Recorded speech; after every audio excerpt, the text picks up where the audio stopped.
Hello besties and welcome back to my channel. Today we're gonna do a super exciting video where I'm gonna be ranking all the early 2000s movies as well as some late 90s hits that categorize as some girly pop movies as well as rom-coms from best to worst using my obviously unique ranking system. I've collated around 50 movies. Some you might not agree with being in this category for like 2000s movies, but with that being said, this is like what I categorize early 2000s movies. There are like obviously some movies from Disney and everything which we might get into in the future, so get your snacks and popcorn ready because I really want to like rank and also discuss about the movies, because who else am I going to be talking about the 2000s with than you guys, because I'm pretty sure if you're watching this we have the same interests. Also, if you guys like these type of videos like ranking, fashion, lifestyle, the occasional vlog here and there, I would love it if you guys would like and subscribe. And without further ado and further blabbing, let's get into this ranking.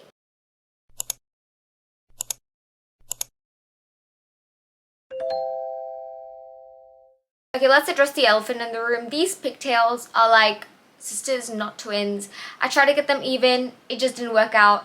But anyways, I feel like I'm digressing, but let's hop into this ranking system. We're starting off with the superior tier, which is she's Miss United States. That means she's beauty, she's grace, she's Miss United States from Miss Congeniality. Then the next one below that is it's a cheerocracy.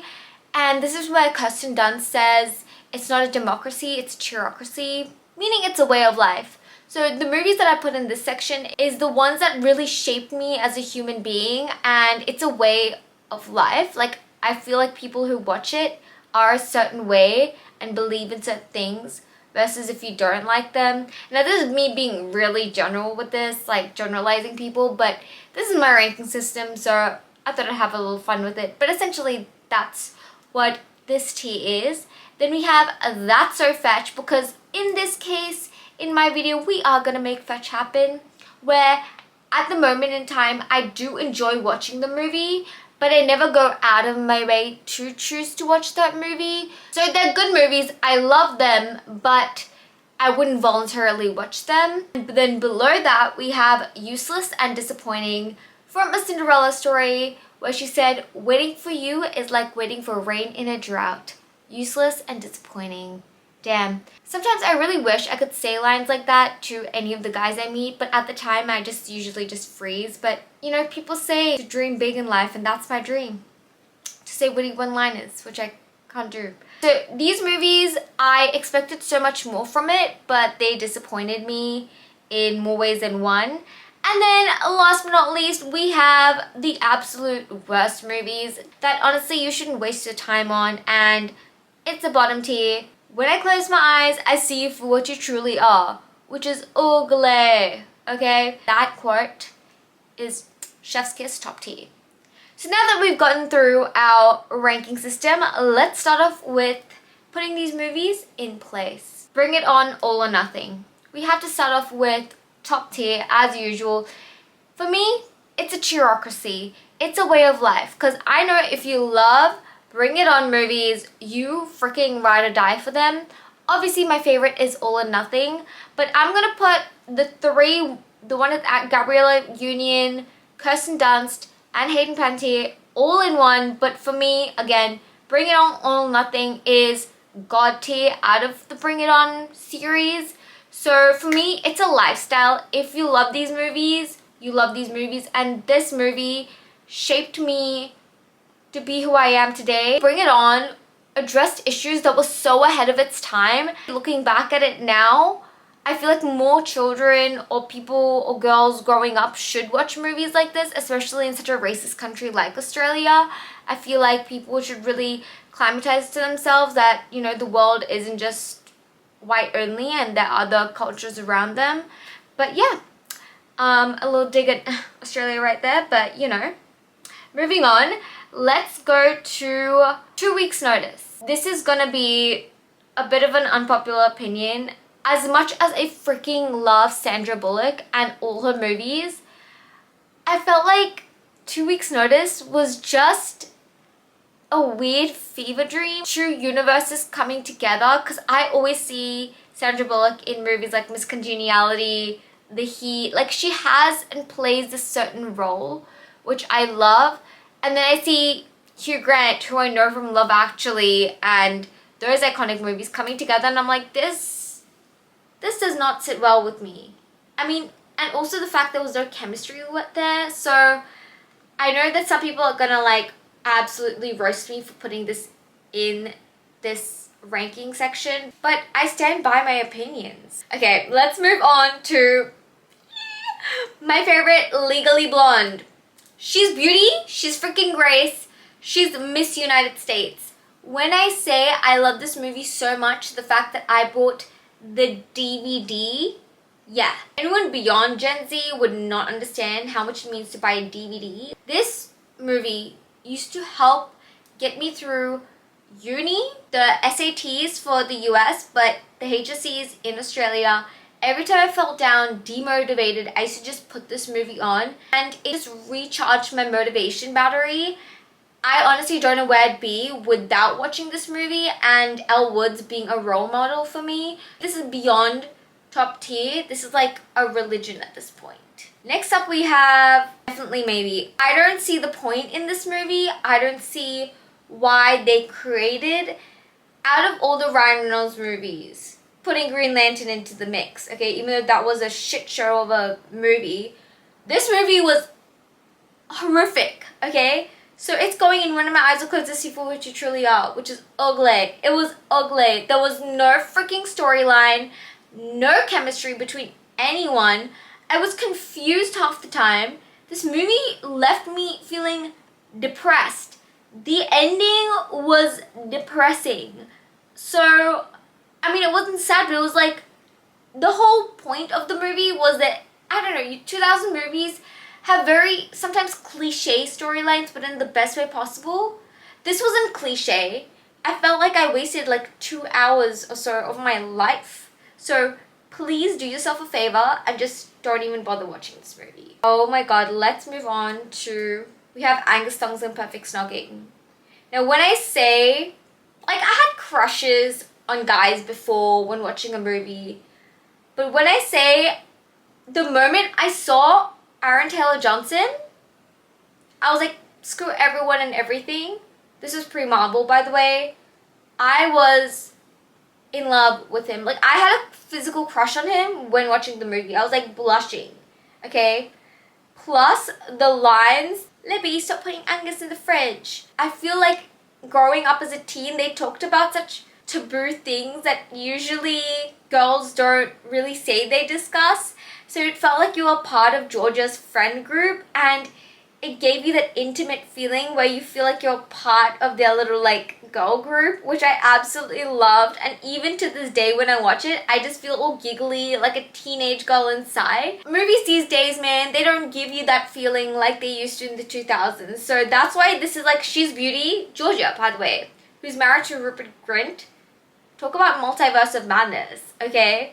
That crossover, I can tell you, I did not see coming. Miss Georgia is Beauty Grace, Miss United States. So much so, I actually am considering kind of reading the like whole series. Speaking of British classics, let's move on to Bridget Jones. Another 10 out of 10. And I'm putting Bridget Jones as the ranking for like all three of the movies. Means Bridget Jones, The Edge of Reason, and Bridget Jones's Baby, all top tier. I literally would not be able to pick one. Obviously the first one, but those that said that she was plus size, excuse you. When I look back at that movie, I'm like, she's genuinely like not even mid-size. She's like a normal, like size 6 or 8. She's not even that big. I don't know, I just hate that people made that like a character trait back in the day. Other than that, she had so much personality behind her that was driving the show. I know that if anyone else were to play Bridget Jones, it just wouldn't work out because her expressions, her way of carrying out the line and the role was so unique that her weight never became a focus. It always sat in the back pedal, even though that was the intention of the series being played out. This love triangle was the best, the funniest, And as somebody who's a 20-something-year-old and has never been in a relationship, this hits so close to home. I honestly felt that I could have just replaced Bridget Jones and been in her position, because this movie being relatable is the absolute understatement for me. Let's go to something mid-tier. The Proposal. As much as I love Sandra Bullock again, this movie, while watching it, absolutely love it, cannot fault it in any way. But for me to actually want to watch it, I don't know, there is like a resistance. Like, I just feel like I could have that in the background maybe. And I think that's because of the fact I didn't really find the chemistry between Ryan Reynolds and Sandra Bullock. And having chemistry for me is essential to a rom-com movie. That's where it fell flat for me. And I think that's the only factor that stops me from watching the movie, because other than that, when I watch it, the storyline, everything, it's like reading a really juicy romantic comedy book. With that being said, I'm putting it in the mid-tier. Let's go back in time to a little bit of Drew Barrymore in Never Been Kissed. Oh my gosh, when I think of this movie, I just think of that one scene on the Ferris wheel. I know it was illegal at the time, where it's like a teacher-student relationship. I always think of that scene and then I get all like embarrassed and blushy, and that's what rom-com movies are meant to do. And the chemistry between Drew Barrymore and that oh so hot teacher was just out of this world, and that's why it's in That's So Fetch. I wouldn't watch it repeatedly or choose it over any of the other movies, but when I watch it, ooh, I absolutely love it. So it's definitely on the higher end of the That's So Fetch ranking. If you love fashion, you know that when you watch The Devil Wears Prada, it's a way of life. It becomes part of your lifestyle, because once you get that in-depth view of the fashion world, it kind of changes your outlook forever, and you understand the value of what goes behind an editorial shoot, a fashion magazine. Like, it's more than just pretty faces. It is like hard work and sweat.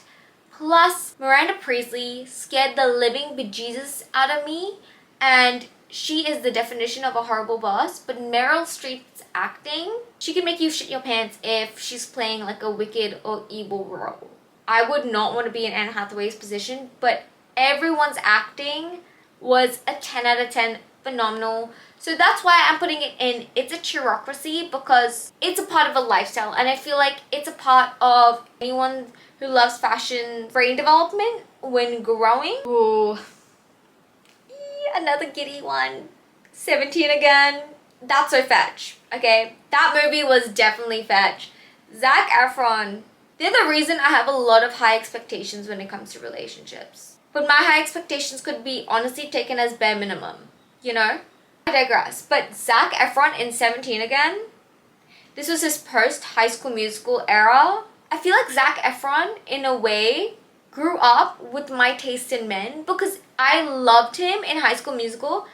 Those are the type of guys I like, with the JB haircut, and it was a phase for sure. And then when I grew up, 17 again released, and I was like, excuse me, he has no right looking this good.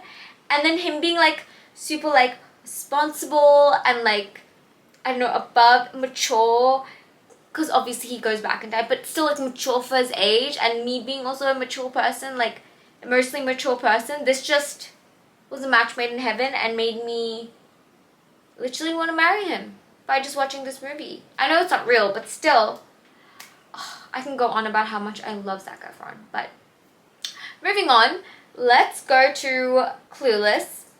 It's a cheerocracy, okay?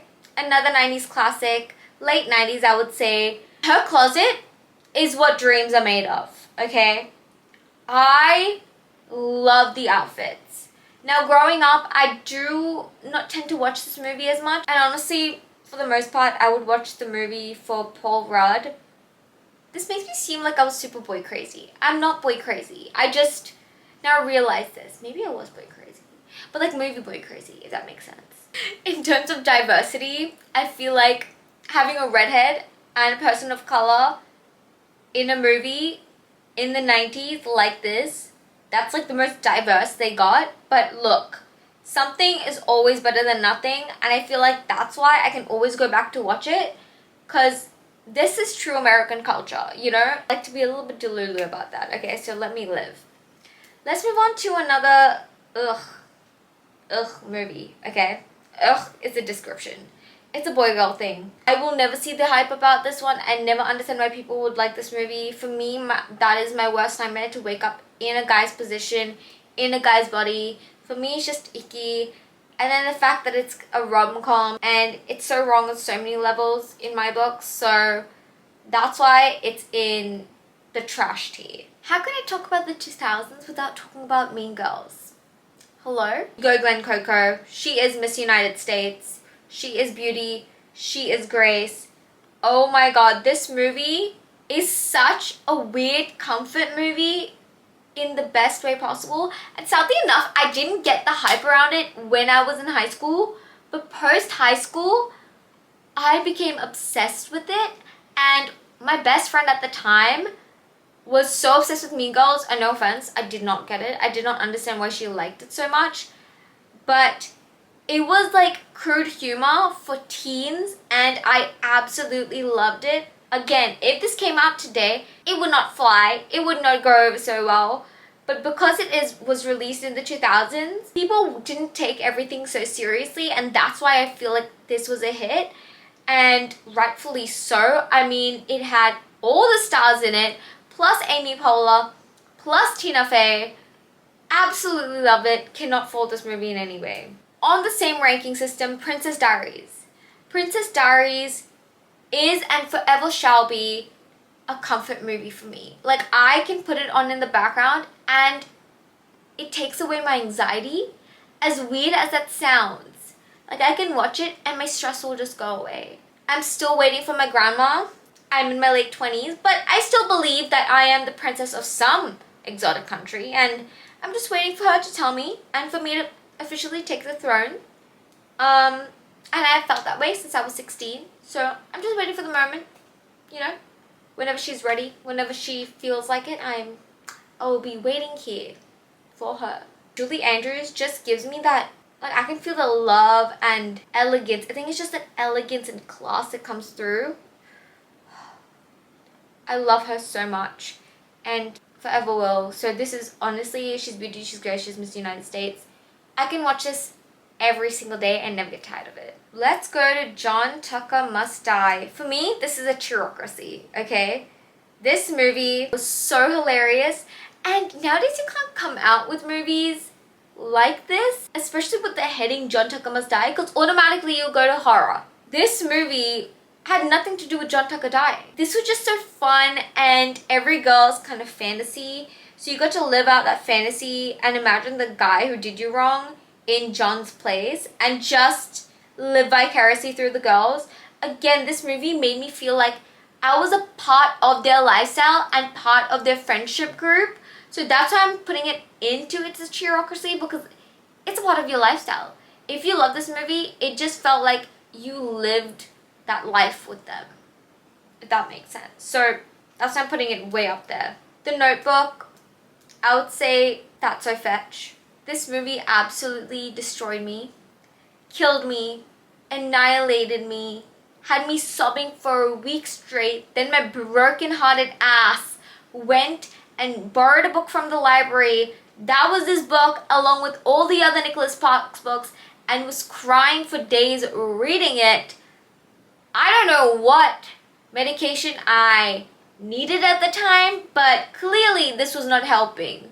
So I would put it in That's So Fetch, because I feel like in terms of movies, chef's kiss.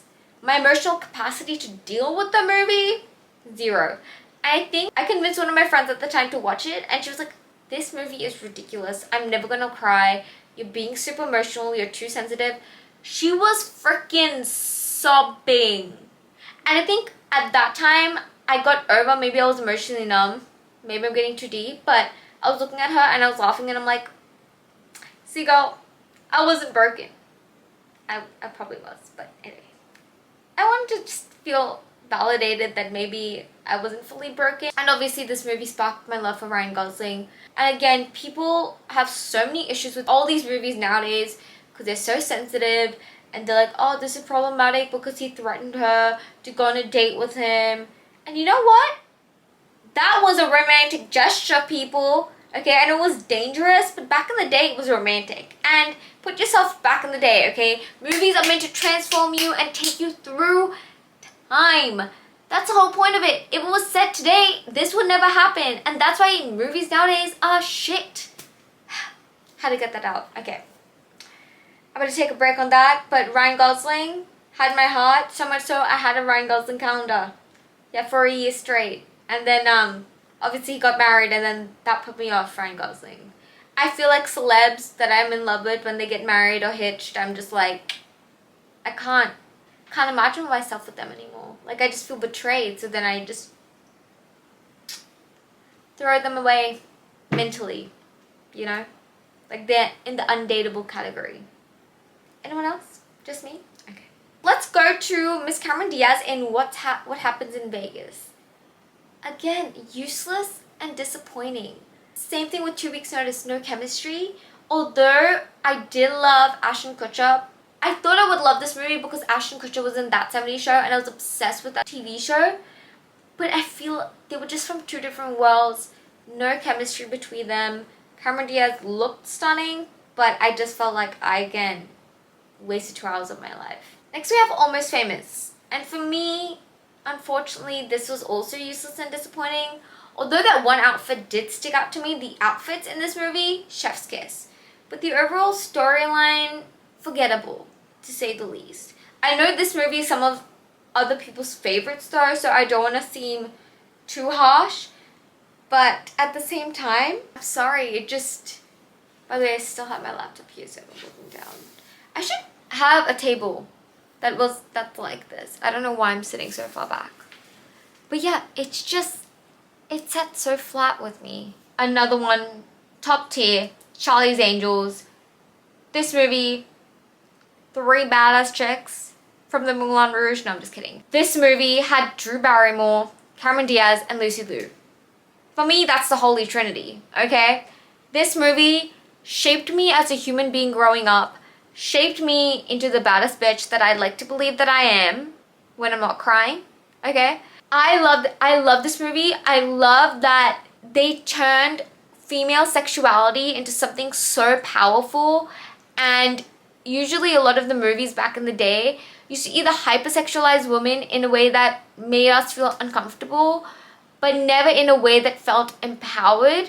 So this movie just turned everyone on their heads, and it was like a major FU to the movie industry, being like, yes, women can be badass bitches.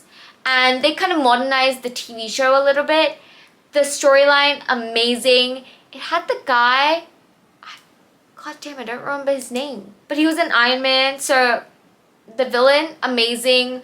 At the time, I loved it because it was unpredictable for me, which, you know, if you know me, you know I love an unpredictable twist in a movie. But now, obviously, when you rewatch it like 5 million times and like 8 times this year in itself, it's not predictable. But still, like, this movie, I cannot help but smile all the time. I went for a little snack break, so don't mind the change in angle of the camera. I probably knocked the camera out in a weird position, but anyway, let's move on to the Olsen twins in A New York Minute. For me, it's a cheeriocracy. Every single Mary-Kate and Ashley Olsen movie just hits, and I would put this particular movie in That's So Fetch.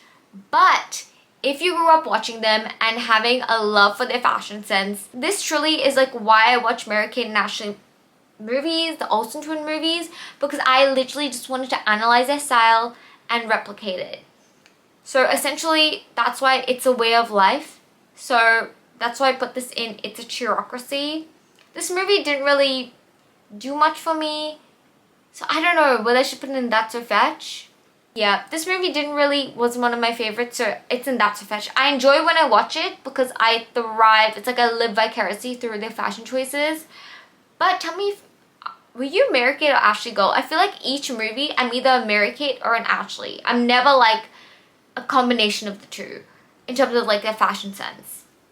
So I'm putting it in That's So Fetch because I would never rewatch it. And it's a curiosity. It's like movies I voluntarily like rewatch. Talking about rewatching movies, Freaky Friday, one of the best Lindsay Lohan movies, who is, mind you, the queen of the 2000s. One of her best movies. I love this movie, and the fact that Jamie Lee Curtis memorized and learned the guitar solo. When I found out that fact, it blew my mind. I was speechless, and I never saw the movie the same way again. I have so much respect for them as actresses or actors. I can watch this movie again and again and still laugh the same, especially when she called herself the Crypt Keeper. That line, golden. This movie, as well as The Parent Trap, are two of my favorite. Oh, wait, she was in... Honestly, every movie Lindsay Lohan did is a hit. I don't know whether she's so lovable or like I grew up with her, so no matter what movie, bad or good, I absolutely love it. Coyote Ugly. It's useless and disappointing. I'm so sorry. I know people are ride or die for Coyote Ugly. I just did not see the hype. Apart from like the dancing on the bar and the outfits, which I would die for, the storyline was eh.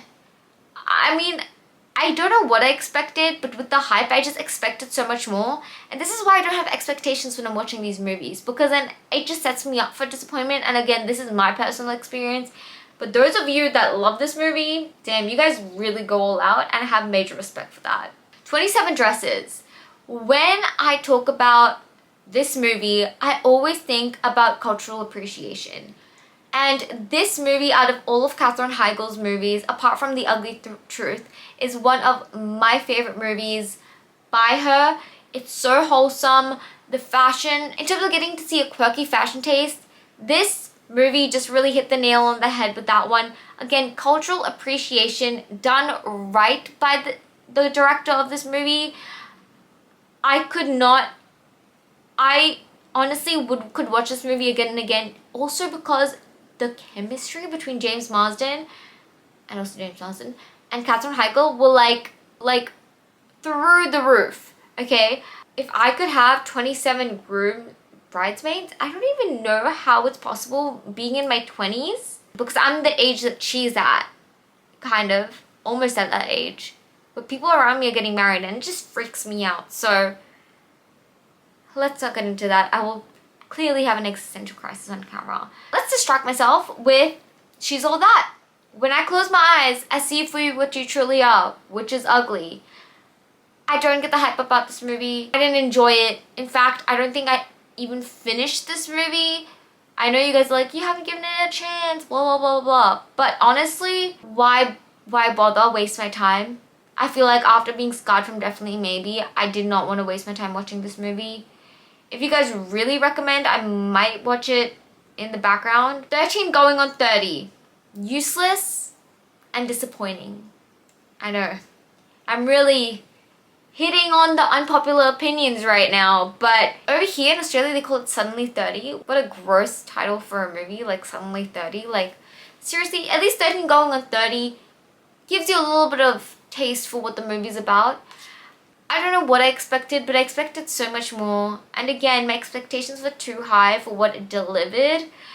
I think that it would have been better for me if I watched this growing up, but watching this at this age, this movie at this age for the first time, it didn't really give me that nostalgia, and I couldn't relate because she grew up in the 80s and I didn't really get what it was like back in the times, and I feel like this was more so for the millennials than for Gen Zers. So that's why I'm putting it in useless and disappointing. I'm so sorry if you like this movie. Let's dive on to the sequels for a little bit. Charlie's Angels Full Throttle.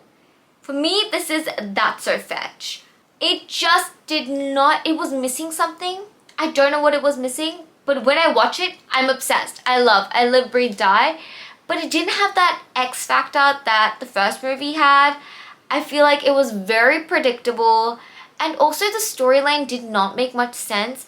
I miss the old characters. I miss Bosley from the first movie. I'm gonna be real with you guys. I love how they used this female sexuality for empowerment in the first movie, but then they kind of overdid it in the second movie. Everything else was just amazing. The storyline, amazing. Loved the movie. And for when it was released, I feel like the quality of film was lacking. And just the budget going a little bit up, this movie could have been She's Miss United States. I know it because the action scenes were atrocious. The next sequel we're going to talk about is Legally Blonde 2. One of my favorite sequels of all time, apart from what we're going to talk about, Miss Congeniality and Shrek. I feel like those are the only sequels that have worked out for the best.